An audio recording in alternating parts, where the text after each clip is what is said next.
pada persoalan-persoalan yang mencuat, masalah Syiah, masalah Wahabi. Nah, anak-anak santri dikasih tahu bahwa Syiah ini letak kesesatannya di mana, Wahabi ini letak kesesatannya di mana. Bahkan yang jelas-jelas melanggar dalam persoalan keagamaan masih dilindungi.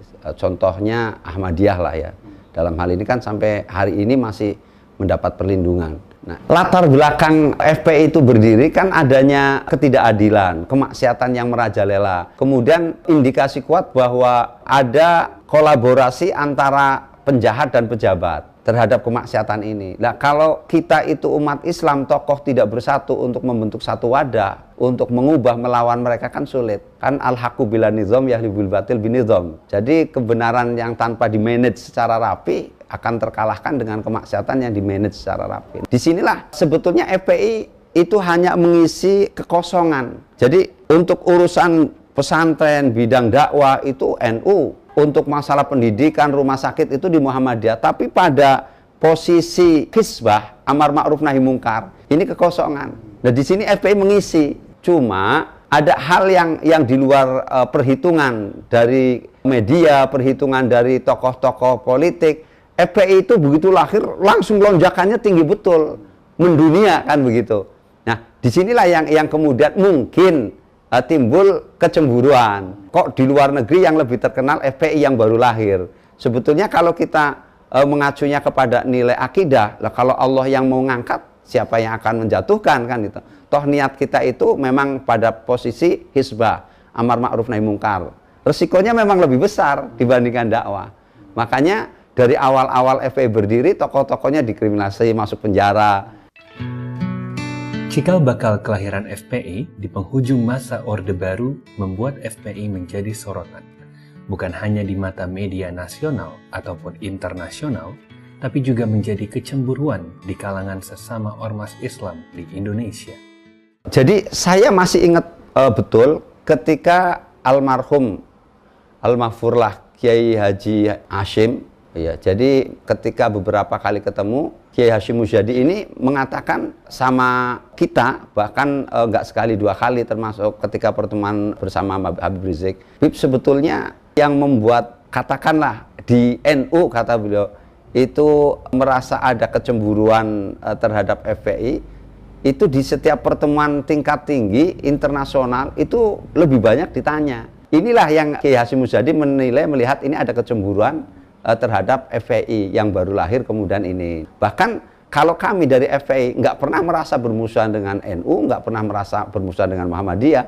Kami katakan bahwa NU itu orang tua kami, Muhammadiyah itu saudara kami. Lalu apa yang dipersoalkan kan gitu? Secara lahiriah, dalam event-event yang bersifat skala internasional, FPI kan selalu tampil. Pembelaan Aqsa, bahkan sampai kepada untuk membentuk Rumah Sakit Indonesia, FPI juga yang di Gaza, FPI juga ikut tampil betul. Nah, bahkan awal-awal ketika Amerika dengan arogansinya begitu kuat menekan negara Arab itu, negara-negara Islam, Habib Rizik menyatakan di media internasional dengan berbahasa Arabnya, beliau menyatakan kami akan lawan Amerika. Nah, ini mereka melihat. Usir Amerika dari Indonesia. Kita nggak butuh bergantung kepada mereka. Kita bisa kaya kalau olah kekayaan kita. Kenapa kita harus mempertuhan Amerika? Dikit-dikit Amerika. Kalau dari sisi di Indonesia, setiap ada bencana di seluruh wilayah Indonesia, baik kebakaran, tsunami, gempa, longsor, dan lain sebagainya, itu FPI selalu tampil. Hanya itu kita menang di medsos. Kalau di media TV-TV itu kan dia alergi kan memberitakan yang begitu-begitu. Karena harga jualnya rendah bagi mereka. Tapi coba kalau misalkan FPI lagi sweeping tempat perjudian, banting botol minuman keras, wow, itu diberitakan bisa 7 kali sehari itu. Karena rating mereka naik, harga jualnya tinggi. Jadi kalau ada aksi FPI yang damai, mereka nggak tertarik, gitu. Berarti kan nggak adil kan pemberitaannya, begitu. Pemberitaan media yang tidak adil itu merugikan FPI. Tapi FPI punya prinsip, kita itu berjuang tidak mencari sanjungan, tidak mencari pujian, bahkan tidak mengharapkan untuk peliputan. Karena kami seluruh pengurus aktivis FPI meyakini bahwa apa yang kita perbuat itu semuanya dalam pantauan Allah. Dan yang kita hanya harapkan itu adalah penilaian dan ridho dari Allah.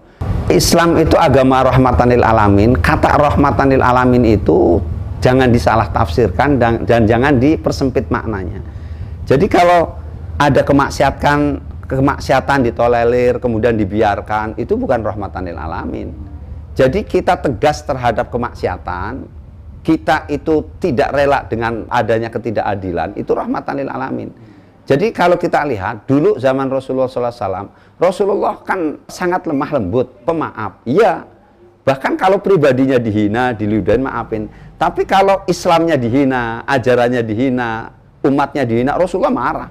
Jadi justru memberhentikan, kita menutup tempat-tempat maksiat, itu bagian dari rahmatin lil alamin. Sebab apa? Kalau maksiat itu kemudian dibiarkan di mana-mana, Allah murka. Nah, yang kena imbasnya kan bukan cuma yang maksiat aja. Yang nggak maksiat kena. Kalau Allah sudah kirimkan banjir, emang banjir yang kena yang maksiat aja. Semua. Sebetulnya terjadinya kriminalisasi terhadap aktivis ulama. Yang pertama karena ketidaktahuan mereka terhadap Islam. Yang kedua karena ketakutan. Terutama setelah peristiwa aksi 212.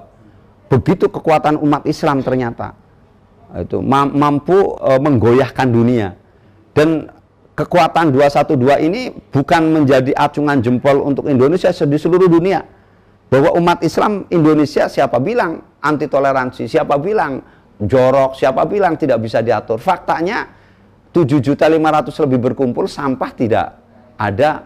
Kemudian jangankan orang, rumput aja nggak diganggu. Kemudian siapa bilang anti toleransi, anti terhadap agama yang lain. Itu di katedral ada yang kebaktian, ada yang pernikahan dibantu. Nah, ini mereka akhirnya ketakutan sendiri. Jadi rezim ini semakin panik, semakin takut dengan diperlihatkannya oleh Allah bahwa umat Islam itu baik, bersatu, dan umat Islam itu ternyata taat komando ulama. Nah, inilah yang kemudian ketakutan terhadap Islam mereka akhirnya lebih muncul, sehingga dengan berbagai cara dia akan menutup. Kalau kenapa? Ya kalaupun dia Islam, karena Islamnya nggak kafah.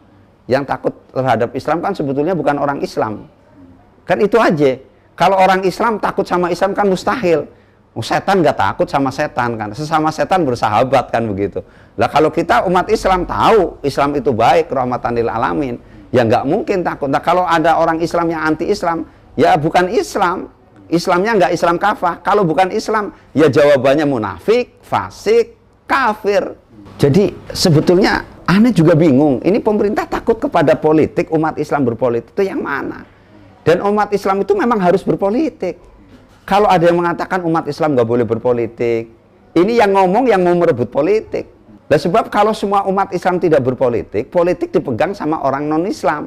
Kalau orang Islam yang baik-baik nggak mau berpolitik, maka yang berpolitik orang-orang yang jahat.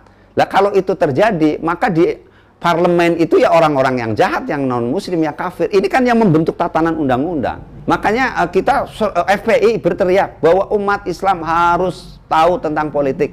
Umat Islam harus berpolitik. Nah, siasah ini ajaran dalam Islam. Kalau ceramah di masjid tidak boleh dimasuki politik. Kalau maknanya di masjid nggak boleh kampanye PDI, nggak boleh kampanye Golkar, nggak boleh kampanye Nasdem, Ana setuju. Itu. Tapi kalau yang dimaksud di masjid tidak boleh berbicara bagaimana undang-undang ini dilahirkan, bagaimana menguasai DPR MPR supaya lahir pemimpin muslim sehingga undang-undangnya adalah undang-undang yang pro-Islam dan lain sebagainya, wah Ana nggak setuju.